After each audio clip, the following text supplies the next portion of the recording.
Hi everyone, welcome back to my YouTube channel. Guys, आज हम करने वाले हैं आरटीपी अटेम्प्ट जो आईसीआई ने रिलीज़ किया फॉर सितंबर 24 अटेम्प्ट। आज से पहले CA institute revision test paper launch करता था only for theoretical subjects like accountancy और लॉ। इस बार पहली बार उन्होंने MCQ papers that is mathematics और इकोनॉमिक्स के लिए भी उन्होंने लॉन्च करा आरटीपी। सो आज हम ये ट्राई करते हैं। Question number one is indifference curve of two substitutes will be. C indifference curve वैसे तो अगर जनरली पूछते हैं ना कि इंडिफरेंस कर्व की शेप क्या होती है, तो हम बोलते हैं it is convex and downward sloping because of diminishing MRS. MRS is marginal rate of substitution या marginal rate of technical substitution. But question में सब्सटीट्यूट्स का पूछा हुआ है इंडिफरेंस कर्व। सब्सटीट्यूट्स का होता है linear, downward sloping but straight line. Because substitute क्योंकि इनका जो एमआरएस होता है ना वो कांस्टेंट होता है हर लेवल पर, लाइक 1 या 2 मतलब कांस्टेंट होता है। जैसे 1 1 1 इनका डिमिनिशिंग होता है, लाइक 8 6 4, इसलिए कॉन्वेक्स होता है। तो इंडिफरेंस कर्व सब्सटीट्यूट्स का होगा will be straight line. Exams के लिए वेरी इंपॉर्टेंट है ये। एल शेप्ड किसका होता है? कॉम्प्लीमेंट्री गुड्स का। और स्ट्रेट लाइन या लीनियर किसका होता है? सब्सटीट्यूट्स का। वैसे बेटर होता अगर ये क्वेश्चन में वर्ड एग्जैक्टली लिखते of two perfect substitutes. Question number 2, which is not the external cause of business cycle. Business cycle का ये जो लास्ट टॉपिक है, वेरियस कई कई रीजंस होते हैं बिजनेस साइकिल के। कुछ इंटरनल कॉजेज होते हैं और कुछ एक्सटर्नल कॉजेज होते हैं। आपको ज़रूर पता होना चाहिए इंटरनल कौन से, एक्सटर्नल कौन से हैं। क्वेश्चन में पूछा कौन से एक्सटर्नल नहीं है। एक्सटर्नल मतलब जो हमारी एक्सटर्नल वो होते हैं जो हमारे कंट्रोल में नहीं होते एक बिज़नेस के, और इंटरनल वो होते हैं जो एक बिज़नेस के कंट्रोल में है, कंट्री के कंट्रोल में है, गवर्नमेंट के कंट्रोल में है। तो post war reconstruction external cause होता है, technology external, population growth external, money supply जो होता है, मॉनेटरी पॉलिसी फिजिकल पॉलिसी के अकॉर्डिंग चेंज की जा सकती है, इसको अफेक्ट किया जा सकता है। So money supply is an internal cause. इस क्वेश्चन का आंसर इज मनी सप्लाई, क्योंकि उन्होंने पूछा था इनमें से कौन सा एक्सटर्नल नहीं है।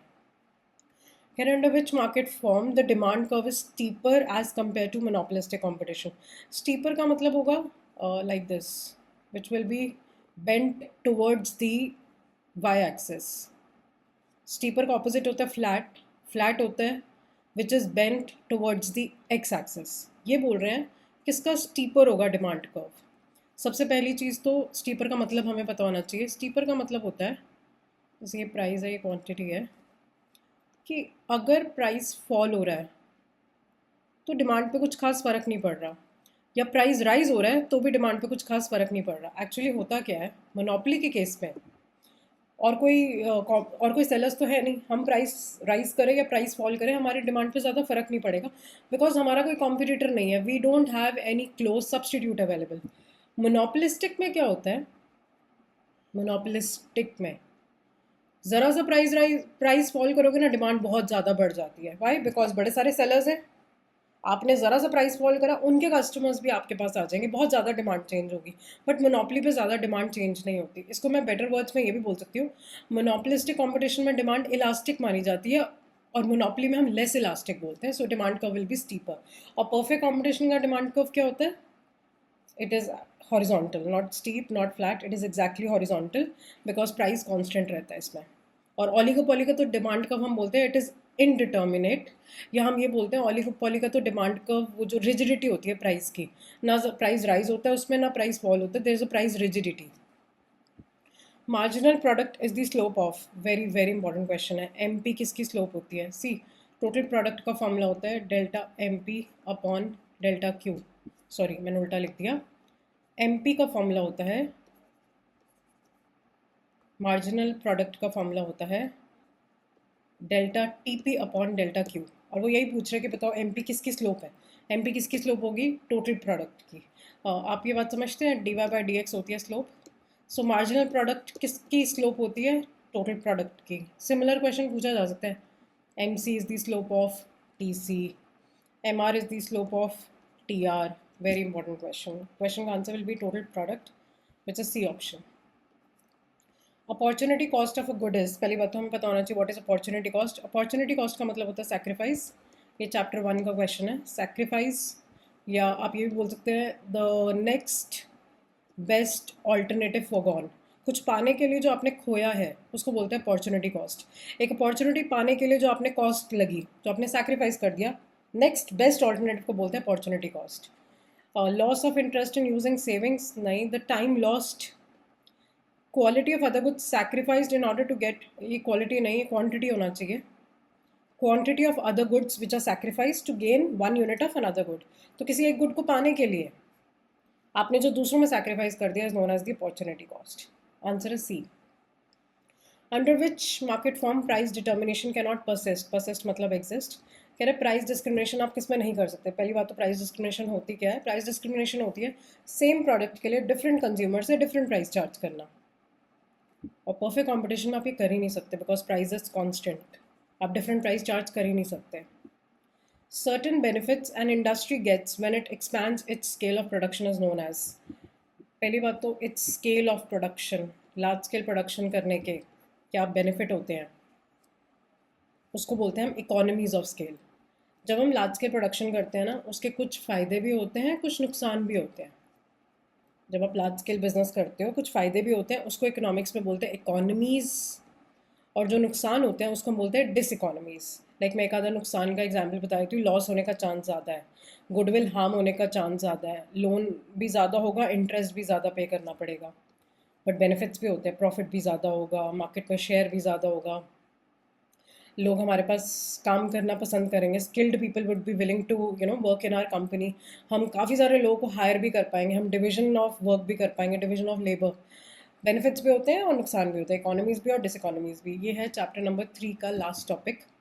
कह रहे certain benefits and industry gets, तो आंसर तो देखो या तो ए है या सी है क्योंकि उन्होंने बेनिफिट्स की बात करी है, बी तो हो नहीं सकता, है ना। अब इंटरनल इकोनॉमीज़ क्या होता है, एक्सटर्नल क्या होते हैं। इंटरनल होते हैं आपके अपने एक्शंस की वजह से, मतलब एक फर्म के, एक सेलर के अपने एक्शंस की वजह से, like for example he expanded his business, उसने न्यू ब्रांच ओपन कर दी जिसकी वजह से उसे फ़ायदा हो रहा है, उसको बोलते हैं internal economies.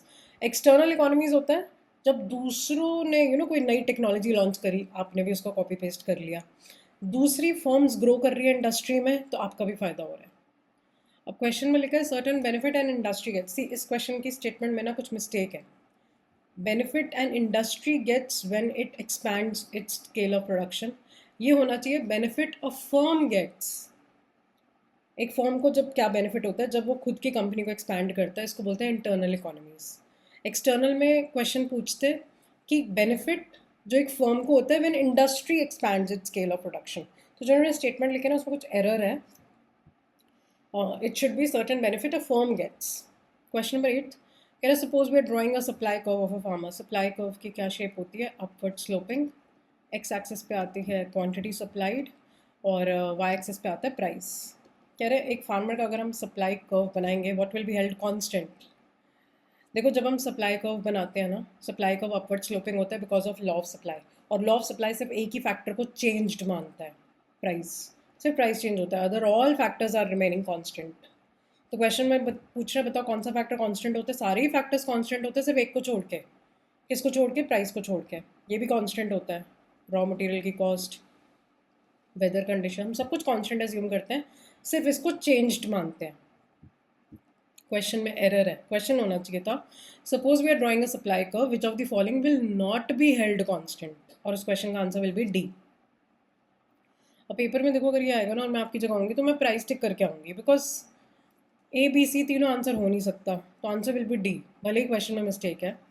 Substitution effect will be stronger when, substitution effect होता क्या है, सब्सटीट्यूशन इफेक्ट का मतलब है कि एक गुड का प्राइस बढ़ गया तो आपने उसकी क्वांटिटी कम कर दी बिकॉज आप किसी और गुड की तरफ चले गए।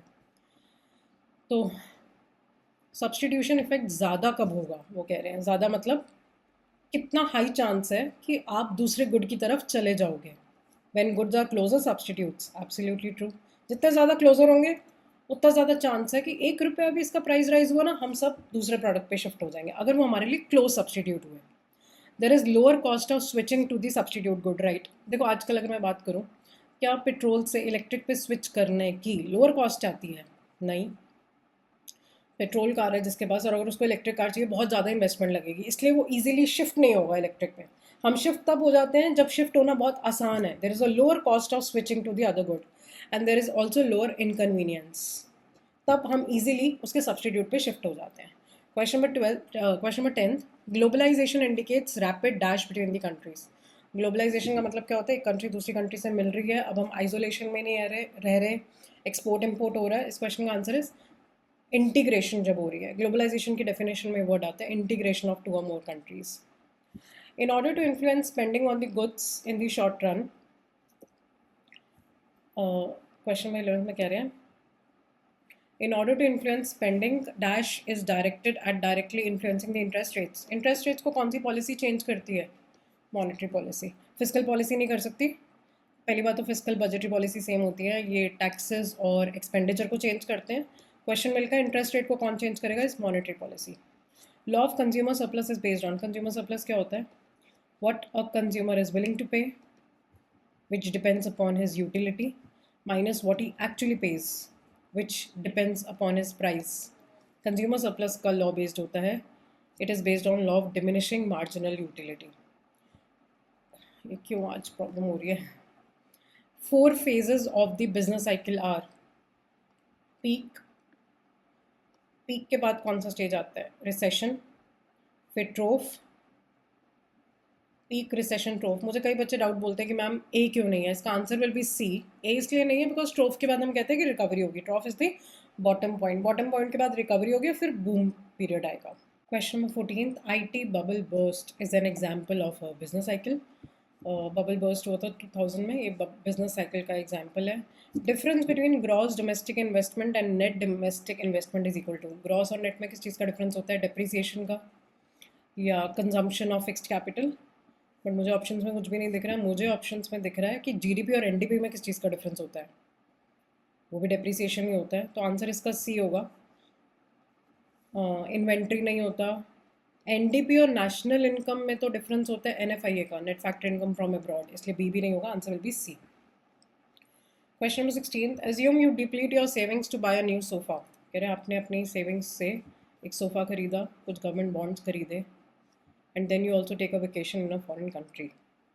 तो आप क्या हो गए? You are a household, you are not government, you are not a firm, you are not doing import export, you are increasing your consumption expenditure. What is the similarity between subprime crisis and Greece crisis? अब ये चीज़ in fact 17th भी और 18th भी हमारे study material में mention नहीं है, और ये टर्म्स, ये वर्ड्स यूज़ नहीं हुए हैं। But what was this? ये हाउसिंग बबल बर्स्ट से रिलेटेड है। अभी ऊपर इनफैक्ट क्वेश्चन भी गया था IT बबल बर्स्ट का भी। Housing bubble burst, IT bubble burst, ये सब रिलेटेड आपस में। हाउसिंग बबल बर्स्ट जो हुआ था US में, जब स्टार्ट हुआ था, कि बहुत सारा लोन दे दिया गया था at low interest rates, but people were not, and they purchase house, मतलब उन्होंने बिजनेस नहीं किया, उन्होंने घर खरीद लिया, और इकोनॉमी में रिसेशन आया, they could not even pay back the interest to the banks, और रिसेशन आ गया था, क्राइसिस आ गया था। ये सेम चीज़ क्राइसिस सब प्राइम का मतलब US के एरियाज़ में भी और ग्रीस में भी। हाई फाइनेंशियल लेवरेज मतलब लोगों ने डेट बहुत ज़्यादा रेज कर लिया था बिकॉज इंटरेस्ट रेट्स काफ़ी लो थे। तो answer is all of these. Greece में भी सेम बबल बर्स्ट हुआ था। Question number 18, among the following canons of taxation which one has been given by Adam Smith. अब ये भी हमारे स्टडी मटेरियल में है नहीं, आप गूगल कर लेना, cannons of taxation given by Adam Smith. उसमें से एक कैनन है इक्विटी का, विच स्टेट्स कि रिच पे ज़्यादा टैक्स लगाया जाएगा और पुअर पीपल पे कम टैक्स लगाया जाएगा। क्वेश्चन नंबर 19, सब्सटीट्यूशन इफेक्ट क्या होता है? सब्सटीट्यूशन इफेक्ट इज, कह रहे हैं एक प्रोडक्ट को ज़्यादा खरीदते हैं when the price of that product is falling. बाय, ऐसा क्यों करते हैं हम? जब एक प्रोडक्ट का प्राइस फॉल हो जाता है तो हम उसकी डिमांड बढ़ा देते हैं। क्यों?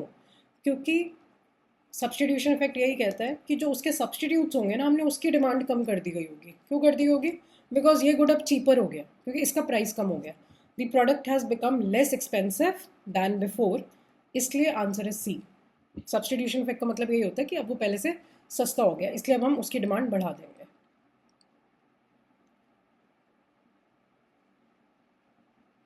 इसका आंसर ए और बी नहीं होगा। आई थिंक कोई ना कोई बच्चा मुझसे डाउट पूछ सकता है। ए बी इसलिए नहीं होगा, रियल इनकम में ना एक ही गुड की बात होती है। आप एक टॉपिक पढ़ना, reasons behind law of demand, उसमें एक इनकम इफेक्ट होता है, एक सब्सटीट्यूशन इफेक्ट होता है। तो रियल इनकम हम इनकम इफेक्ट में लेते हैं, यहाँ पे इन्होंने सब्सटीट्यूशन इफेक्ट की बात करी है। सब्सटीट्यूशन इफेक्ट का मतलब होता है कि क्योंकि वो गुड अब चीपर हो गया, इसलिए हमने उसकी डिमांड बढ़ा दी है। Question number 20th, and I am extremely sorry, ये जो सॉफ्टवेयर में जो भी प्रॉब्लम हो रही है माइक्रोसॉफ्ट वन नोट में, पहले तो भी सही चल रहा था, तो आई will C later on class के बाद। Question number 20th, if the market demand has a negative slope, perfect competition का डिमांड कब होता है? हॉरिजॉन्टल। मोनोपोली का होता है डाउनवर्ड स्लोपिंग। इम्परफेक्ट कंपटीशन का भी डाउनवर्ड स्लोपिंग होता है।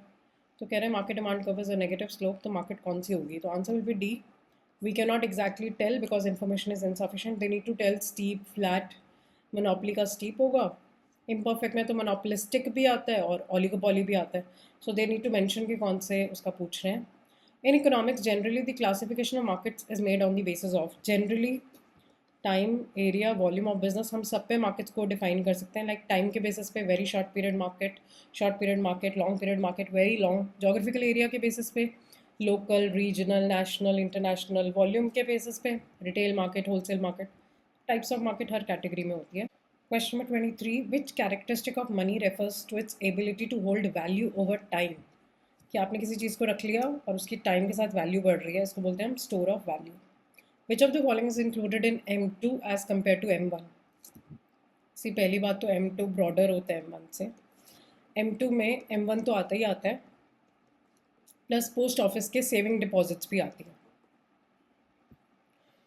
तो अब इस क्वेश्चन का आंसर बी होगा, बट इन्हें स्पेसिफिक लिखना चाहिए था saving deposits of post office, क्योंकि सेविंग डिपॉजिट्स अगर सिर्फ लिख देंगे तो वो तो M1 में भी आता है। पोस्ट ऑफिस वाले सेविंग डिपॉजिट्स M2 में आते हैं। What is the purpose of an import quota? Quota का मतलब होता है क्वान्टिटेटिव रिस्ट्रिक्शन लगाना, कि आप इतने क्वांटिटी से ज़्यादा इम्पोर्ट नहीं कर सकते हो। तो इसका इंटेंशन क्या होती है? To limit the quantity of imports. Which exchange rate is adopted by the highest number of IMF members? देखो mostly countries soft peg follow करती हैं। सॉफ्ट पैक इज़ लाइक मतलब कम्प्लीटली फ्री फ्लोटिंग भी नहीं रहती। फ्री फ्लोटिंग मतलब completely market भी नहीं डिसाइड करेगी फॉरेन एक्सचेंज का rate. Central bank foreign exchange के रेट को एक रेंज के अंदर रखती है। मतलब I am sure you must have heard of manage floating exchange rate. मतलब पूरा का पूरा रेट मार्केट नहीं डिसाइड करेगी, थोड़ा बहुत गवर्नमेंट इंटरवेंशन करती रहती है, उसको बोलते हैं हम soft pack policy. Hard pack होता है जिसमें एग्जैक्टली RBI ने डिसाइड करके दे दिया कि भाई यही एक्सचेंज रेट है, फिक्स एक्सचेंज रेट, वो तो होता नहीं है। Mostly countries today adopt soft pack policy. और यहाँ हमारे ये MCQs ओवर होते हैं। CA इंस्टीट्यूट ने इकोनॉमिक्स के लिए 25 RTP के क्वेश्चन लॉन्च करें, and I think they are very easy, very simple. But वही बात है, इकोनॉमिक्स जितनी ईजी है, पढ़ लोगे तो इट्स ईजी, नहीं पढ़ोगे तो यू कैन नॉट, तुक्के तो मार नहीं सकते, बिकॉज नेगेटिव मार्किंग भी होती है। I hope you are aware there will be 0.25 negative marking.